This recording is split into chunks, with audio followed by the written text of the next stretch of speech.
বন্ধুরা সবাইকে স্বাগত স্টাডি উইথ আবুল চ্যানেলে। আমি আবুল। আমরা অনেকেই ইংরেজি গ্রামার শিখতে গিয়ে একটা জায়গায় ভয় পাই, সেটা হলো টেন্স। আমরা মনে করি টেন্স শেখার জন্য আমাদের গাদা গাদা নিয়ম মুখস্থ করতে হয়, কিন্তু আজকে আমি তোমাদের এমন কিছু ট্রিক সহজভাবে বলবো, এরপর তোমাদের টেন্স নিয়ে সমস্ত ভয় দূর হয়ে যাবে। চলো দেরি না করে আজকে ভিডিও শুরু করা যায়। দেখো, টেন্স আগে কাকে বলে বা টেন্স আসলে কি, এটা আমরা জানবো।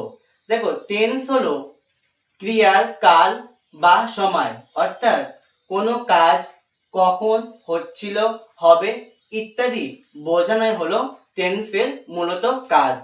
দেখো, এবারে আমরা টাইপ অফ টেন্স বা টেন্সকে কয়টি ভাগে ভাগ করে এবং টেন্স কি কি। দেখো, টেন্সকে মূলত তিনটি ভাগে ভাগ করা হয়। এক প্রেজেন্ট টেন্স, দুই পাস্ট টেন্স এবং তিন হচ্ছে ফিউচার টেন্স। দেখো, আমরা এবার পরিচিত লাভ করব যে প্রেজেন্ট টেন্স কাকে বলে। প্রেজেন্ট টেন্সের বাংলা মানে হলো বর্তমান কাল। একটু এক্সাম্পলের সঙ্গে আমরা পরিচিত লাভ করি। বর্তমান কাল বলতে বোঝানো হচ্ছে যে কি, আমি ভাত খাই, এটা কিন্তু তোমার হচ্ছে বর্তমান কাল। এরপরে হচ্ছে আমরা জানবো হচ্ছে পাস্ট টেন্স, এর বাংলা মানে হলো অতীত কাল। অতীত কাল বলতে কি বোঝানো হচ্ছে, এক্সাম্পল সমেত আমরা একটু জেনে নিই। বলছে কি, আমি ভাত খেয়েছিলাম। এরপর আমরা জানবো ফিউচার টেন্স। ফিউচার টেন্স বলতে আমরা বোঝাই ভবিষ্যৎ কাল।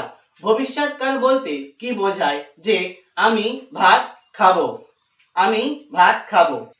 ভিডিওটি ভালো লাগলে অবশ্যই একটি লাইক করো, বন্ধুদের সাথে শেয়ার করো, আর নিয়মিত এমন সহজ ক্লাসের জন্য স্টাডি উইথ আবুল চ্যানেলটি সাবস্ক্রাইব ও ফলো করো। দেখা হচ্ছে পরের ক্লাসে। Thank you.